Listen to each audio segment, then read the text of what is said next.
Oh, they're on. It's interesting, from year to year it fluctuates. Can everybody hear me? Oh, good, we're on. We're about to get started.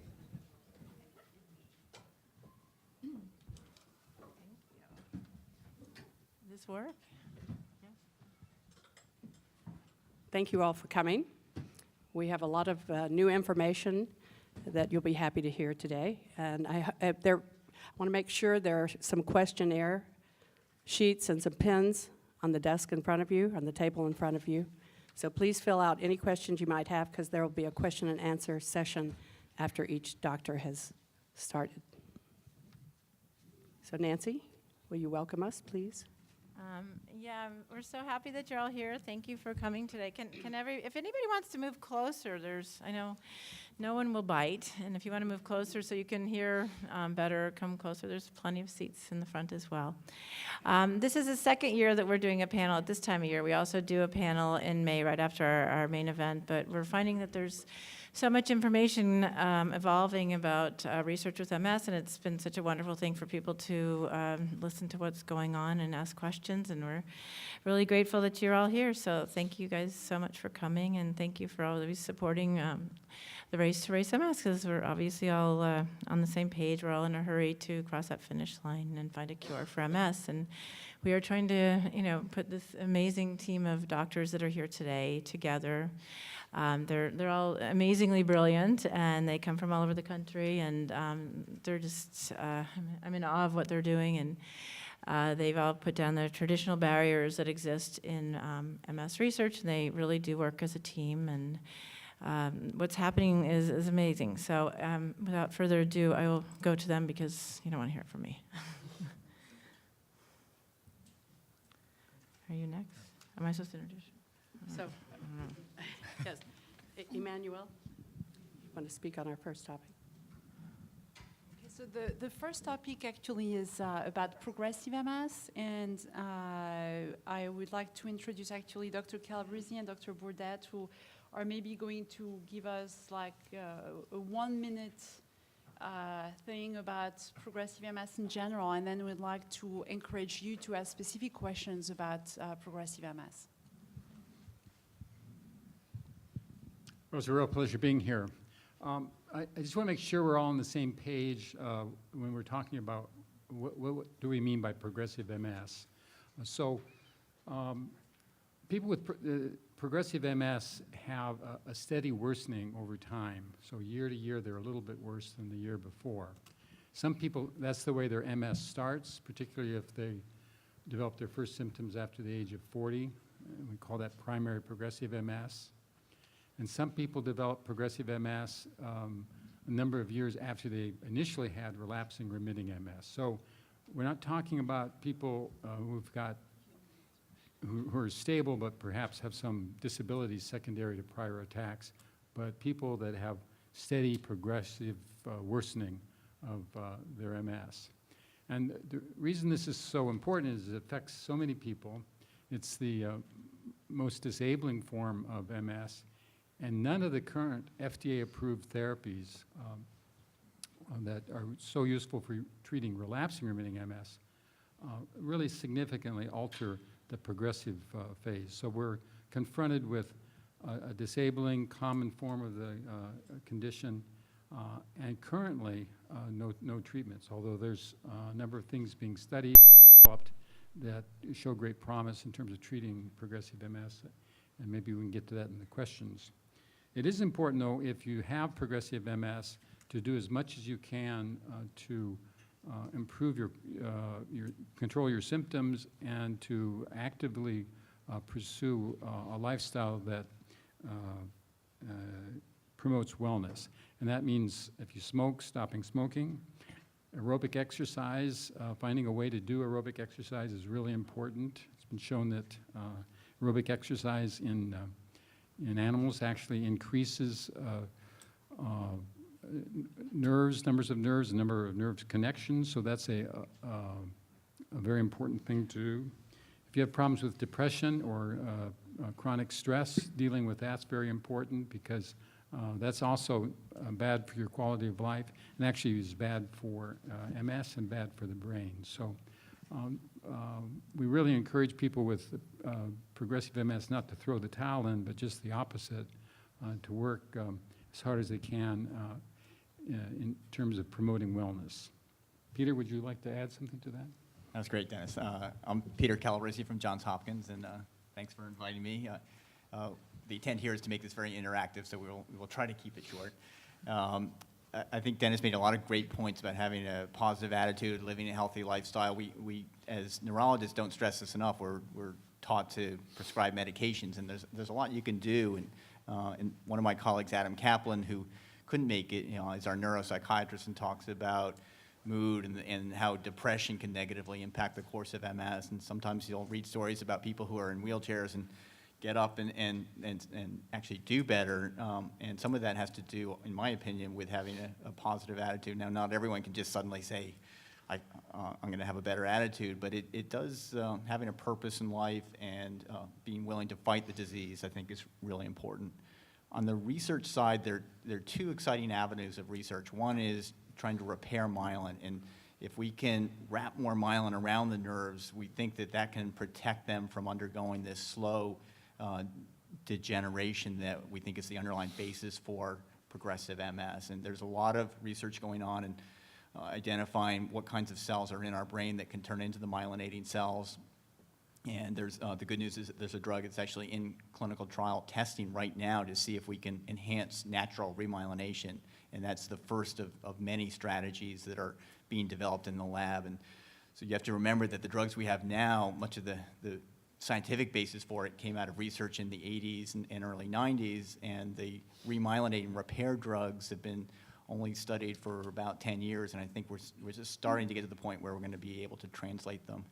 The other really interesting area that I think is understudied that Dennis, his team works on, and we're starting to look at is the idea that there may be an energy crisis in MS. And by that I mean that we all know that MS is characterized by terrible fatigue, sometimes before the diagnosis is made. And now there's mounting evidence that the cells that make myelin, before the myelin's actually been lost, may be undergoing some kind of stress, and we don't know what causes it, but that causes their energy reserves to be depleted. And if we can understand how to repair the energy power packs of these cells, the mitochondria, we might be able to salvage them and prevent this energy crisis from leading to nerve degeneration. And I think this area of research actually overlaps with many areas of other medical diseases, such as type 2 diabetes, and there's a lot of good research in that world that will now start to guide us in progressive MS, and that's a really exciting area. So I'll stop there and see if you guys have any questions. Yes. Do we have a microphone? Oh. I will project my voice. Hopefully you can hear me. I am very close friends with a young lady. She was a student of my husband. He's a high school teacher. When she was a junior, he noticed she was walking funny. Being married to me, he knew. And yes, she has MS, and it is progressing so fast. It is insane. She's now 19. She's starting her sophomore year at UCLA. I don't think she's going to get the chance to finish. Every time I see her or talk to her, something else has happened. Last set of MRIs, the gadolinium is falling out of her ears. What kind of clinical trials for teenagers are there? Because I know over the years all drugs got tested for men, didn't know what they do for women.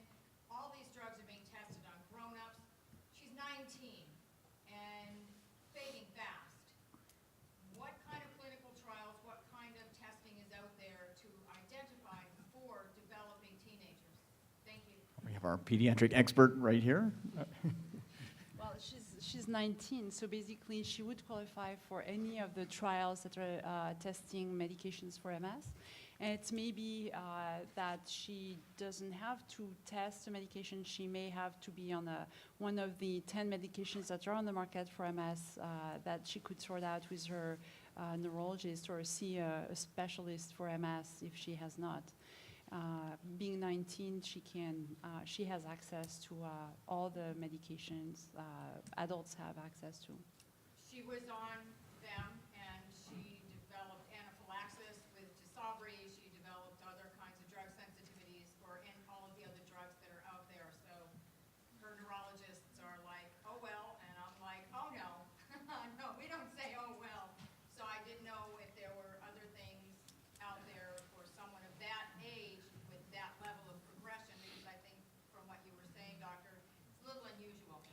So the key here, and it's always hard because we don't want to divulge anyone's personal health information, is whether we're dealing with a process that's inflammatory or not. And you said there's gadolinium coming out of her ears, which I assume to mean a very active MRI suggesting inflammation.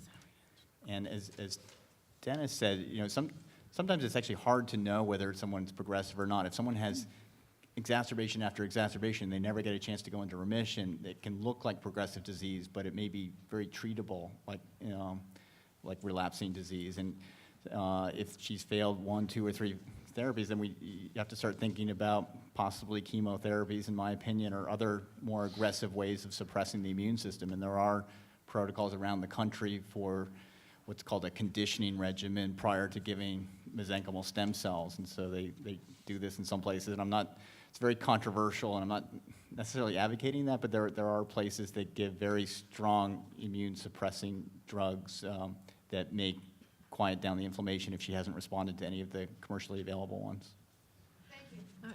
Normally with the questions, everybody writes them down, and we're going to sort of farm that out to the person who can best answer it. So I hope that's okay with everybody. Yes, please do that. I think that, And we're going to go on to our next topic, and then, okay.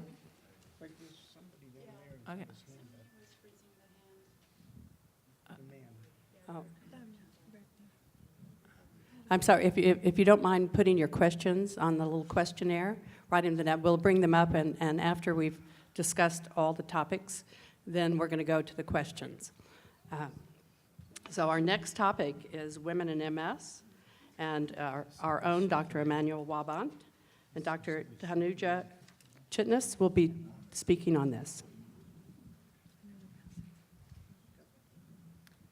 So I just wanted to introduce myself. My name is Tanuja Chitnis. I'm a neurologist at Harvard, the Brigham and Women's Hospital, and also Massachusetts General Hospital. And my practice is both, oh, the flowers are too big. They're lovely, aren't they? Put in the way, sorry. Oh, wow. Okay, thank you. I was just thinking I'd love to take those home, but those are, yeah.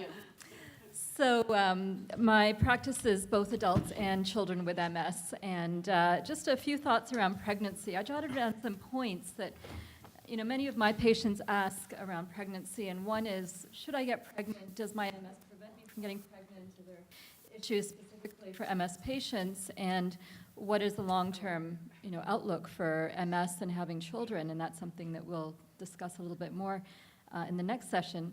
A couple of other questions is how to get pregnant, and you know, although we all know how, but sometimes it takes a while, and you know, you might have to wait a little longer than expected. Should you be on treatment during that time?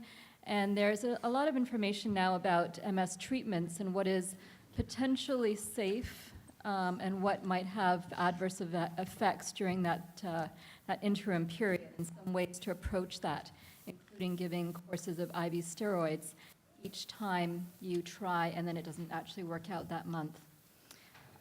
There's a lot of questions about what are the long-term effects of medications in pregnancy, and I'm happy to answer questions around that, and there's a lot more literature that's coming up. And then around delivery and what to do after pregnancy and breastfeeding, and does that have an effect? So there is more and more data about these questions in MS, and I think rather than give a whole talk about all of these things, I'm happy to answer any questions. And I know Emmanuel also has a lot of experience in this area. So I'm Dr. Wabant, and I work at the University of California, San Francisco, and as Dr. Chitnis, actually see both pediatric and adult patients. I think that the good news is that before we had treatments for MS, there was basically no discussion about how safe it was to be pregnant on treatment. Now we have a lot of treatment, so we can have this discussion. Is it safe to remain on treatment? When do these treatments have to be discontinued? And there's actually some international consortium that has met earlier this year to try to review these and issue guidelines for physicians, because it's sometimes difficult to navigate what to do or not with these medications. So I'll stop there because I think it's easier to answer questions. So if you have questions about pregnancy and MS or pregnancy and medications with MS, please write them down, send us to us the questions, and we'll answer those. Okay, and our next topic, and please continue to write down your questions. We have some very handsome young men collecting them. The cyber guy. The handsome young. Okay, our next topic is children of parents with MS. I think something all of us with MS that have children would like to hear about. And on that topic, Dr. Amazuka and Dr. Chitnis, and hopefully Dr. Weiner will comment on that. So I was also asked to speak to this topic, and to prepare for this, actually, I've had some experience with our pediatric MS clinic in dealing with kids who actually have MS themselves. A lot of my adults with MS have children, and also my neighbor, who happens to be the psychologist at both our adult and pediatric MS centers, did his PhD thesis on this particular topic. So I grilled him before I came here. And he kind of summarized things. You know, there's really 3 questions that children seem to ask. And one is, did I do something to cause my parent to get MS? Will I get MS myself? And what are the long-term outcomes for my mom or dad? And then the 3 questions that parents often ask are, will my child get MS? And we can certainly, speak to that. There's a lot of research around what are the risk factors for MS. And should I tell, or how do I tell about MS? And there should be age-appropriate explanations, and we can talk a bit more about that.